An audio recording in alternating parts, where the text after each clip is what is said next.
किसी गांव से एक इंसान बुद्ध से अपना किस्मत पूछने जाता है और जाते जाते रास्ते पर एक इंसान मिलता है और पूछता है कि कहाँ जा रहे हो। तो वो इंसान कहता है कि बुद्ध से मिलने जा रहा हूँ। तो अगले इंसान कहता है कि मेरी बेटी बोल नहीं सकती, आप बुद्ध से पूछ के आना कि मेरी बेटी कब बोलना शुरू करेगी।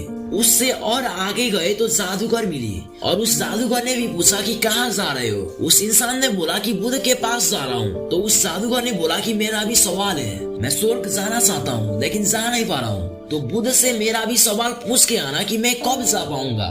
उससे भी और आगे गए तो उस इंसान को कछुआ मिला और कछुआ ने भी पूछा कि कहाँ जा रहे हो। तो उस इंसान ने बोला कि बुद्ध के पास जा रहा हूँ। तो उस कछुए ने बोला कि यार मैं काफी टाइम से ड्रैगन बनना चाह रहा हूँ पर बन नहीं पा रहा हूँ, तो मेरा भी पूछ के आना कि मैं कब ड्रैगन बन पाऊंगा।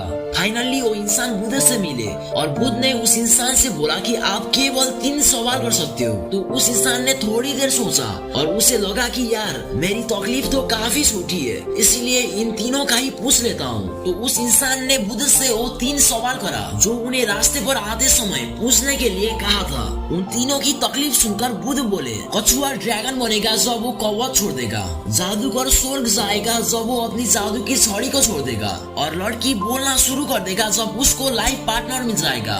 तीनों सवाल का जवाब मिलने के बाद वो इंसान वापस आया और वापस आते वक्त उस कछुए से बोला कि तुम अपना कवच छोड़ दो, ड्रैगन बन जाओगे। उस कछुए ने जैसे ही कवच छोड़ा वो ड्रैगन बन गए और बहुत सारे मोती गिरे जो मोती उस इंसान ने रख लिया।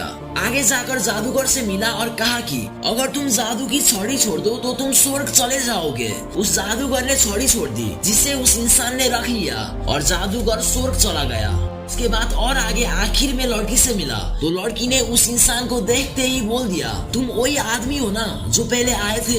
लड़की बोल पड़ी, मतलब वो लड़की उस लड़के का लाइफ पार्टनर बन गया। इन चारों में सबने कुछ ना कुछ खोया और कुछ पाया, लेकिन सबसे ज्यादा उस इंसान ने पाया जिसने अपने लिए एक भी सवाल नहीं करा।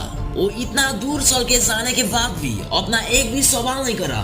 उन तीनों के लिए सवाल करा जिसे मिला मोती, जादू की छड़ी और लाइफ पार्टनर। तो इस कहानी से हम क्या सीख सकते हैं? ऐसा क्या सीख सकते हैं जो हमारे जिंदगी भर काम आए। वो इंसान इतने दूर चल के बुद्ध से मिलने गए पर दूसरों की तकलीफें सुनकर उसने अपने से ज्यादा दूसरों के तकलीफ को बड़ा समझा और बिना स्वार्थ के अपने लिए नहीं बल्कि दूसरों के लिए सवाल करा। उसने अपना सारी मेहनत जो उन्हें बुद्ध तक मिलने आने में लगा था उसका बलिदान करके खुद के लिए कोई भी सवाल नहीं करा। और उस इंसान के इसी त्याग से उसे मोती, जादू की छड़ी और लाइफ पार्टनर मिल गया। अगर उस इंसान ने अपने लिए सवाल करा होता ये सोचकर कि मैं इतनी मेहनत से यहाँ तक आया हूँ तो मैं दूसरों के लिए सवाल क्यों करूँ, तो उस इंसान को वो चीज नहीं मिला होता जो उन्हें दूसरों के लिए सवाल करने से मिला। इसीलिए कभी कभी कुछ बड़ा पाने के लिए हमें कुछ छोटा छोड़ना पड़ेगा और खुद के स्वार्थ को साइड में रख के जो जरूरी है वो करना पड़ेगा, क्योंकि जितना बड़ा त्याग उतनी बड़ी सक्सेस।